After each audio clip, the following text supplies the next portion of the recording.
What is poppin' YouTube? Back again with another video. Today we're talking about my beat the breakout mustache type players for week 8 fantasy football. Get these guys on your team so you don't have to be fighting guys on waiver wires next week. Hit that like button, hit that subscribe button, and let's go.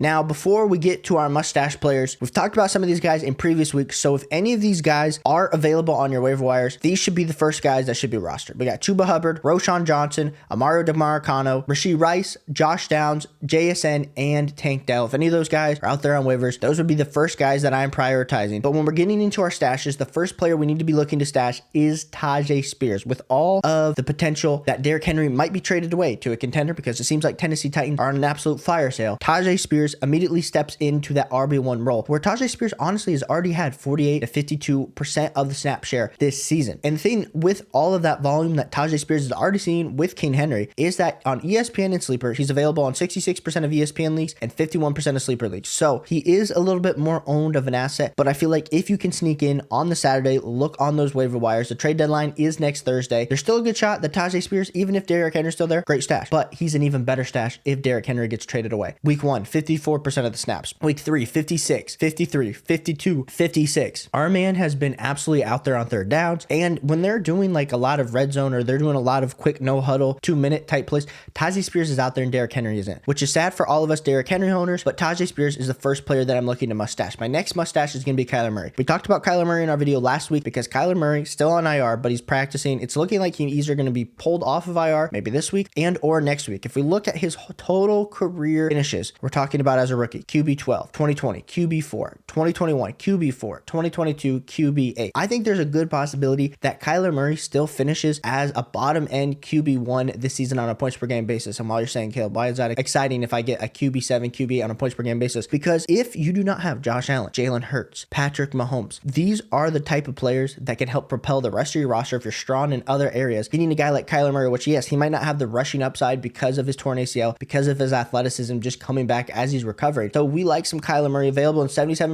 of ESPN leagues, 52% of sleeper leagues. Go get some Kyler Murrays. And I mean, the difference when we're talking about, of course, like QB1 to like QB7, sometimes it's like 2 to 2.5 fantasy points per game, which that doesn't sound like a lot, but when we're looking at it through the grand total of the whole season, that is a large percentage of you that if you're missing out on those quarterback points, you might not have a chance to win each and every week. I like Kyler Murray for you if you need a backup quarterback. My next guy we're going to be talking about is going to be Devin Singletary. We talked about Devin Singletary last week. As we said, Devin Singletary, really his whole career, we thought he was just a jag, but he's come in and really taken Dameon Pierce's lunch. It's been absolutely atrocious for Dameon Pierce. Devin Singletary is out snapping Dameon Pierce, who Dameon Pierce's yards per carry, 2.9, which is 90th this season. So Dameon Pierce absolutely sucks, and Devin Singletary is out snapping him. If we look at week 6, Devin Singletary had 34 snaps, Dameon Pierce had 21 snaps. If you want the starting running back for the Houston Texans, it seems to be Devin Singletary, where Devin Singletary had 18 routes run, 2 targets, 12 carries, compared to Dameon Pierce's 13 carries and 0 targets. So the workload seems to be the same, but Devin Singletary is getting on the field a lot more. And if these type of stats for Dameon Pierce continuing to trend the way they are, Devin Singletary is going to be the back to own in Houston, Texas. If you need a deep shot on a running back, I feel like Devin Singletary is definitely a great guy to go target. Our next guy, and this is where we run into the tight end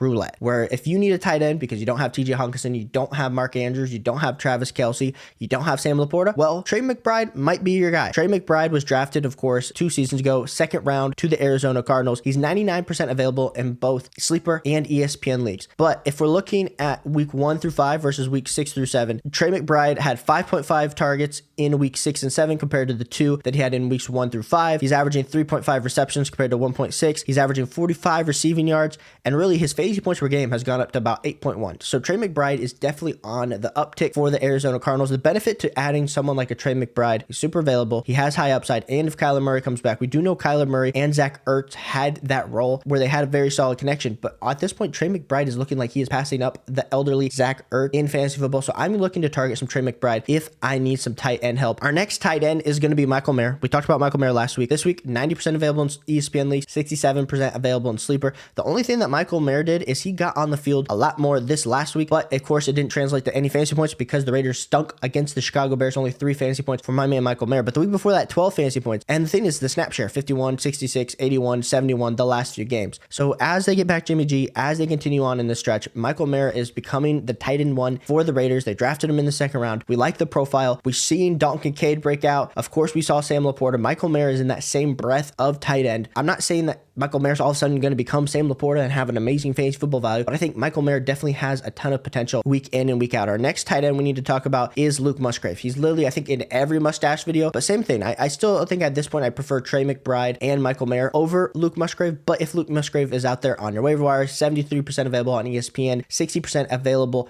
on Sleeper, where a lot of people are starting to get a little bit tired of Luke Musgrave. You maybe stashed him and you're like, crap, he hasn't really done anything, because last week 7 fantasy points, in week 5 9, week 3 10, but it's been a lot of just up and down roller coaster ride, which happens with these tight ends in general, but also happens with these rookie tight ends. I think Luke Musgrave, as we continue on in the season, high snap share, he's getting in like the high 60s, and the thing is, when he had some really great fantasy football days, he was in the mid 80s. So we need just to see his snap share get up a little bit more. That could be just because of their focusing a lot more on the running attack. When they're trying to throw the ball, Luke Musgrave is in there, but when they're running the ball, he's not all the time in there in their 2 tight end sets. So Luke Musgrave, still a mustache. You got to stash him, but he is someone else that I'm stashing. My next mustache is going to be Zach Charbonnet. We've been talking about Zach Charbonnet for a long time, and I feel like people on this channel are really sick and tired of me continuing to hammer on Zach Charbonnet. But the thing is, as much as we love to see these rookies, as much as we love to see Jahmyr Gibbs, Bijan, Devon, like as much as we love to see them all perform, sometimes it takes these rookie running backs just a little bit longer. If we look back on previous rookie running back seasons, Jonathan Taylor, Cam Akers, they didn't really tend to come into their own as high drafted running backs until the middle of the season. And so seeing Zach Charbonnet, things could be better for Zach Charbonnet, but I think they're going to continue to get him more and more involved as we go. 70% available on ESPN, 55% available on Sleeper. Shout out to us 45% owners of him on Sleeper, because last week only 3.9 fantasy points, only 24% snap share. But if we look, he's been hovering around 25% snaps, and I just think by the time we're talking the next few weeks, he's going to get up into that 40 range, because his yards per carry are not bad. I mean, he's had a 5, 6, 2.5, and when he does get touches, he is productive. He's a hard runner. He is exactly who Pete Carroll loves in a running back. And if we look last season, when Kenneth Walker really started to come on strong towards the back end of the season, when you're looking at him in the in-game splits and the out-of-game splits with competition in like the 4 games where he was like splitting carries, the thing that makes him really interesting for me, when he was in the committee, he was averaging 7. When he was fully on himself, 15 fantasy points per game. I think Zach Charbonnet is only valuable if something does happen to Kenneth Walker. But as we have seen, if you can have a running back in the Seattle Seahawks offense, it does tend to be super productive. Our next mustache is going to be Demario Douglas, the poor man's Antonio Brown that the Patriots found in Demario Douglas. 11 fantasy points this last week. It felt good because we had him in the stash video last week to see him actually perform. So if you didn't grab Demario Douglas, no worries. He's probably still available. He's 99% available on ESPN and Sleeper. And I understand why people do not want to pick up Demario Douglas. Mac Jones is probably the fault for that.